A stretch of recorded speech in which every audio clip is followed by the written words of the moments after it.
Hello guys, nasa Nambukayn, Tabuk City tayo ngayon. Isang barangay po sa Tabuk City.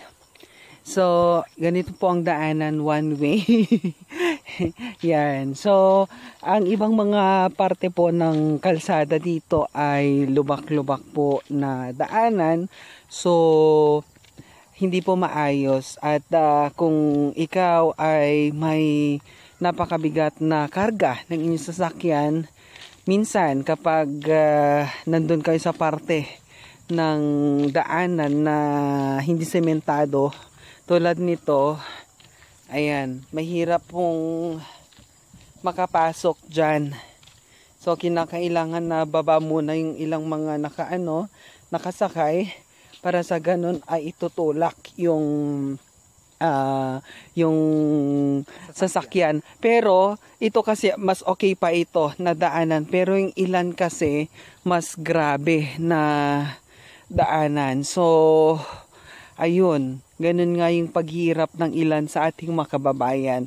Ngayon naglalakad tayo, ayan, isang daanan to, ayan, mahirap daanan yung mga ganito. So dapat ikaw ay may sasakyan na high-wheeled.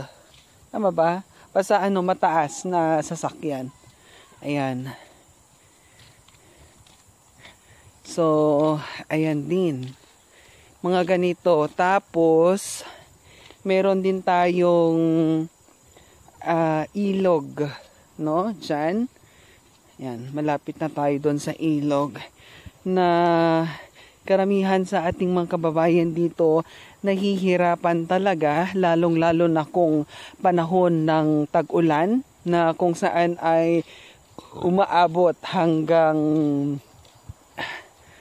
ulo minsan yung tubig dyan. Pero dahil nga humupan na nga yung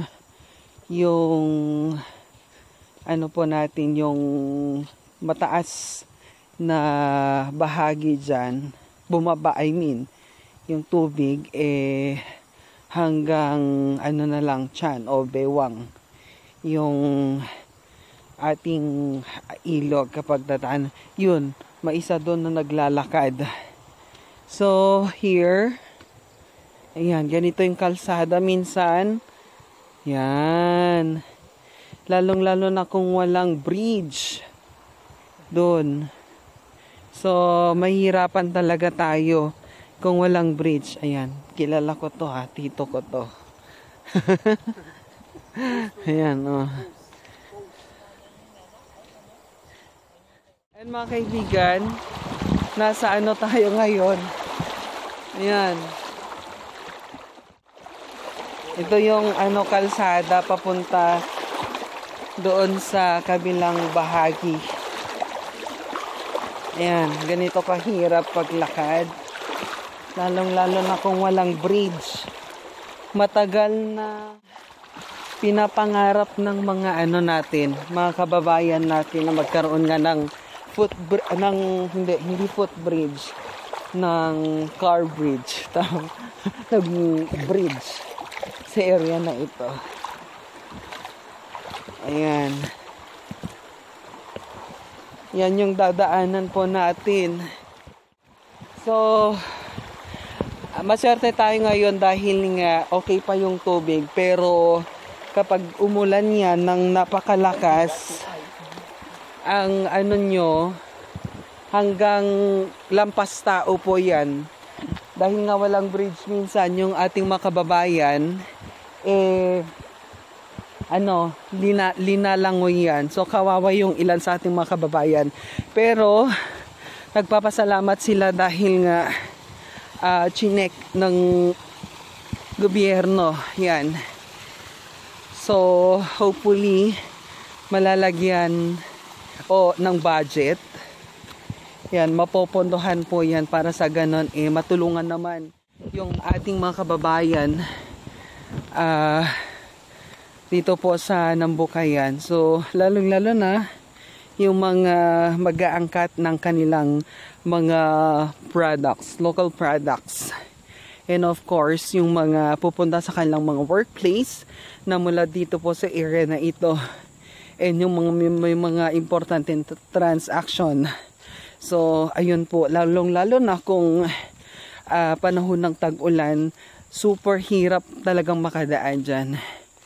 So ayan po, and hanggang ngayon ganito pa rin yung daan natin. So nung bata ako ganito pa rin hanggang ngayon, pero ang gobyerno naman ay gumagawa ng paraan para sa ganon ay matugunan ang problemang ito. So actually matagal na to, pero in the future masesemento rin po ito. Ayan. So tulad nung ilang mga bahagi nasemento naman. So ganun po, hiling ng ating mga kababayan, sana dire-diretso yung development sa barangay na ito para sa ganun yung development talaga ay makakamit nating lahat. Ayan po mga kaibigan.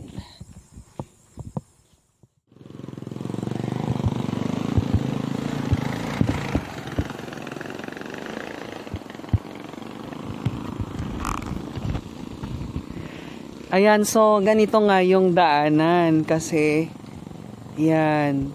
Kapag mga motor, dapat strong ang spirit mo para ikaw ay makadaan dito. So, ganoon, kapag mahirapan ka talaga kasi nga ayan nga, mahirap talaga. Mahirap daanan 'yan.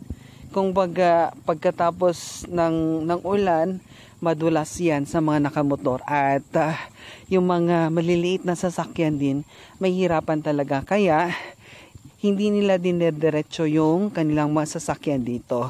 Pinapark muna nila doon sa mga bahagi ng kalsada na maayos-ayos pa. So ganun ang ginagawa nila, maglalakad sila patungo doon sa kanilang mga bahay. So yung ilan talagang malalayo. Ayan, ganito Ayan, ganyan ang kalsada po dito. Ayan. So, hindi lang naman siguro dito, maging doon sa ibang parte pa ng Pilipinas ay may mga ganitong kalsada.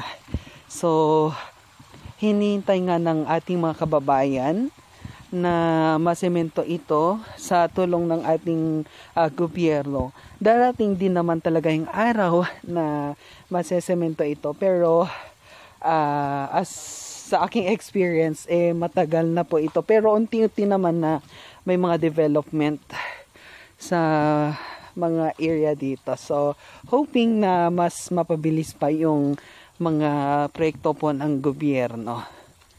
Ayan, so yan, malinis-linis pa yung tubig dyan. So, ganito po ang buhay probinsya. Along the way, may mga makikita po kayo na iba't ibang prutas. Ayan. Ano yung mga makikita nating prutas dyan? Ayan. Tapos, may nyug. Yan, lalo na kung lahat ng klase ng dito, ng prutas, pwede nyong makita. Yun, may saging. Ayan. Kilala ko to.